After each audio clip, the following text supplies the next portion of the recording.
Welcome to HardReset.Info channel. Dear viewers, in front of me Epson L3160 device, and now I'm gonna show you how to disable or enable sounds on this printer.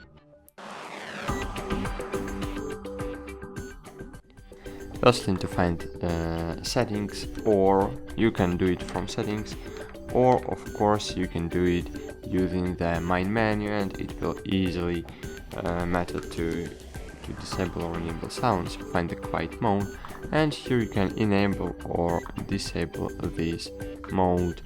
And now, for example, quiet mode is enabled, and it means that I will not hear the sounds from the printer.